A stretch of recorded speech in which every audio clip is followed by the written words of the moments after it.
Warning. This video contains content not suitable for sensitive viewers. If you are one, look away or click off now. Viewer discretion is advised.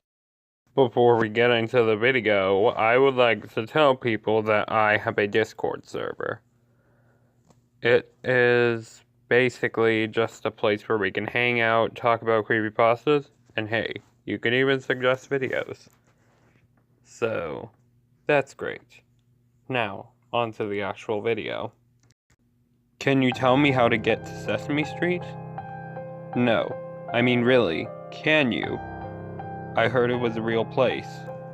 My understanding of the original program, which is still in syndication today, is that Sesame Street was a real street in New York where a lot of people mysteriously disappeared. There are some things that I am not under legal disclosure to talk about here, but the truth is that there is something very dark and decrepit under the inner city sewers where Sesame Street was originally filmed. The show was meant to inspire poor, lower middle class urban children to do things such as learn basic shapes and counting. A lot of people didn't know about the subliminal mind programming that large media corporations use to train children to be obedient at a young age. I'm kind of warning you that what you're about to learn is going to mentally scar you. You've probably seen this tape. It's embedded in your mind. If you think carefully, you can remember having seen it. We've all seen it at least once in America.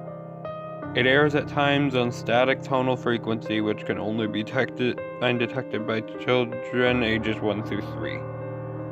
What that basically means is that the visuals and the sounds can only be interpreted by a child. To an unassuming adult, it looks like the kid is staring at a blank screen. Do you ever hear a kid crying about a hallucination? A monster in the closet? Or is someone watching them in their bedroom window? Allow me to unfold the layers of your mind to remind you of what you saw. You didn't understand it. It just left a feeling of terror in your heart that followed you into adulthood. They want it that way. Big Bird starts by wandering down the street. He is very dirty. He's at a distance, but there's a visible smile on his beak. There's an overlay of children dancing in Beijing. With Big Bird standing there in his high, something was off about Big Bird. It's really hard to tell what it is. The show broke the fourth wall by talking to the audience. But here, it would probably say your name.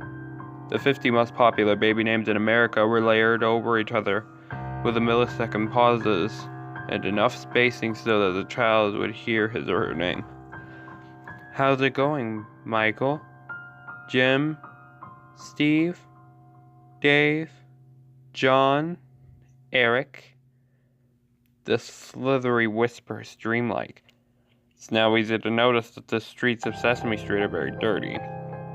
Garbage, insects, filth, rodents, and hamburger buns lay in the street. The sewer lines are open and filthy water is flowing down the dirty gutters. Though it was supposed to be the 1970s, the camera fidelity is much more lucid. There was a strip club, but you didn't know what that was at the time. You remember this, don't you? When Big Bird put his hand on your shoulder. Don't repress it. Are you confused? A voice said. Big Bird was slowly walking down the street. The camera was on an axis that turned to face the window. Two men are arguing rather loudly about who spilled coffee on the sofa. It's hard to make them out, though their skins are tinted yellow and orange. One of them, with a look of paranoia, sees the camera and draws the blinds. Big Bird is still wandering down the road. It's taking me so long to arrive, Big Bird says. Where are all the people? The voice says, People? People? I am the people, says Big Bird. It was some strange man who resembled both a man and a bird. His oblong kneecaps were distorted and painted orange. He was covered in glued-on feathers, paunchy around the center, eyes were bloodshot, mouth opened to reveal a row of sharp, sanded human teeth. Surprise, it whispers. face disheveled, eyes are bloodshot, smile is covered in beard stubble. Its head envelops the camera. As a kid, you might have been confused and started crying right now. The camera, which was about the eye level of a child, acts at first-person viewpoint. It runs in the other direction down the road. "Eat me!" the giant bird yells, shambling down the road angrily, shooting weird balloons out of his gullet that explode into splashes of bile. "Eat me!" Running down the road now, reaching a set of garbage cans, an angry homeless man painted green is seen in the garbage can. He's covered in insects and spaghetti. "What the fuck do you want?" he yells, throwing a beer bottle that smashes violently. You didn't know what the word fuck was at the time. "You want to learn something, kid? I'll teach you a word," he says. "Herpes." The camera zooms into his face where horrible herpes scars have destroyed his entire right jaw. He gulps down an entire bottle of wine, smashes it, and started chasing you. No wonder he was so grouchy. The camera starts to run down an alley, removes the boards from a boarded up window, and jumps through.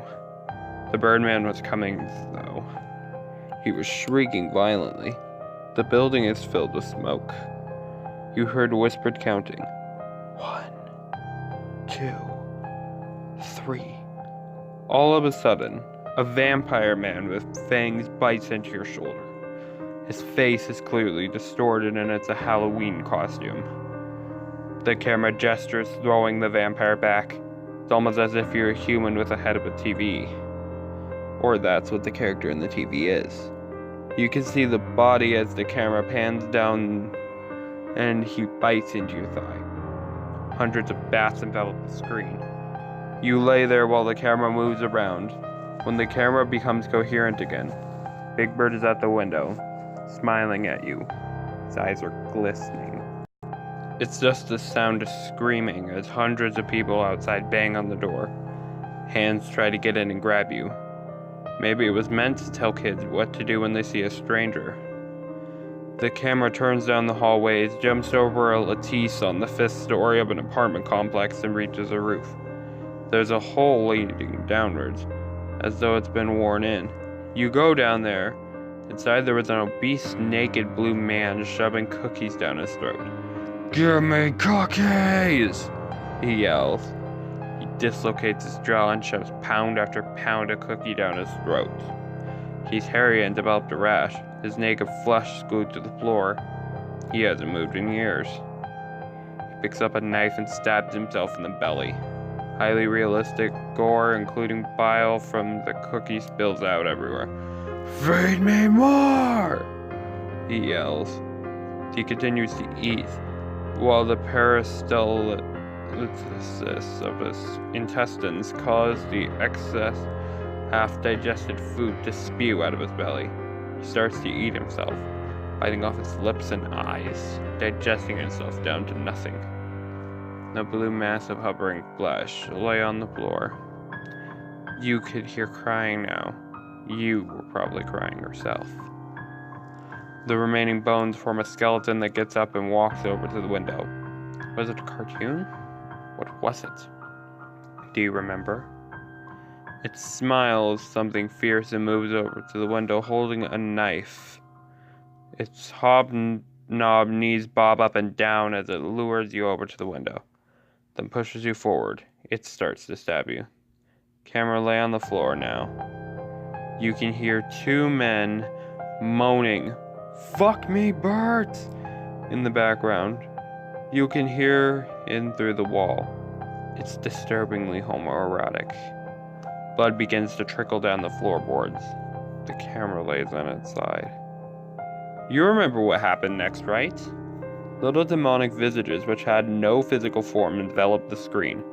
Big Bird at the window smiling and smiling away as pieces of flesh are carried off to some indiscriminate location. You probably had nightmares about those little creatures sneaking into your bedroom and taking you away, piece by piece. A live woolly mammoth, not computer generated, a real woolly mammoth, comes in, tusks and all, and stomps on your skull. Your brains, which look like the same pasta that was covered in the man in the garbage, flies everywhere. Except this pasta is moving. It doesn't move. You may have left the room now, but most kids stayed. Small amount of hypnotic noise kept them glued to the television set. It was all a dream anyway. Shot of a brick wall shutting in a back alley marked the strange occult symbol seal Sesame Street closed. Grover is seen as his normal puppet self. He's sitting on a low wall around some foliage. Hey kids, I had that dream too. We all had that dream, but dreams aren't real. A voice just said something, but no one was there. Grover takes out a bottle of pills and pours them down his throat. They fall to the floor, but its jaw pretends to chew them. It's going to be alright from now on. Hey! All of a sudden, the puppet jolts up. Feels like something is touching me. Grover starts to swear. His hand is in my ass! Grover screams. Grover coughs up vomit and blood that shoots out of his throat based on some weird pipe configuration. The acids dissolve the puppet as a man gets up from behind the low wall. His hand is indeed up Grover's ass. It was me all along, the man smiles. It was a short, thin, mentally challenged man with slivered eyes painted blue. He was naked and hobnobbing around. He opens his mouth wide. The spaghetti strands come back. They're tiny microbes of bacteria. They expand like fleshy intestines, veins, and blood vessels. Cancerous sores begin to stretch out of his mouth, enveloping the trees, the wall. They rise high into the sky, long infinite strands of fleshy intestinal passages that drip blood and take over the street. The man's eyes explode as he melts on the floor. Hundreds of people run in, but they have no skin. Their visible intestines and organs are static as they move across the floor. Some of them are falling apart. Their hearts, lungs, and livers collapse on the floor as the sound of screaming is heard. You remember the close-up, don't you? As one of them approached and enveloped the camera, hollow, real eyes, bloody skull, flesh pulsing. Big Bird comes back bearing his tooth smile as flesh envelops everything. I know you remember now. He grabs the camera, grabs you, nuzzles in his wing breast. The world's a scary place, isn't it? He holds you close. Though it's terrifying, you can hear the breathing. And all the dirt, the trash, and garbage is in you. You are the bacteria. He smiles wide as his mouth full of microbes leech around his face. But I'm not your friend either. And wherever you go, whoever you love, whatever back alley you walk down, I'll be watching in the window. He smiles wider.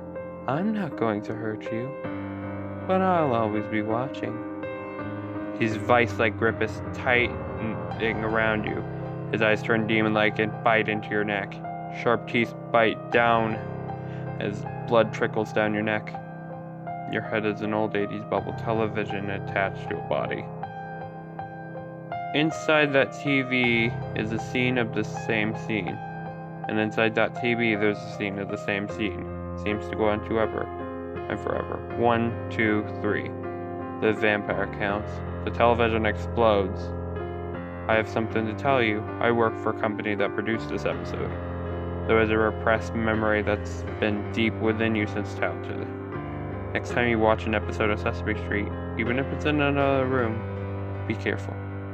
They say that the puppet has a hand up his ass, and the man with the puppet has a hand up his ass, and that man with that puppet has a hand up his ass, and that man and another man, infinite man, 1, 2, 3.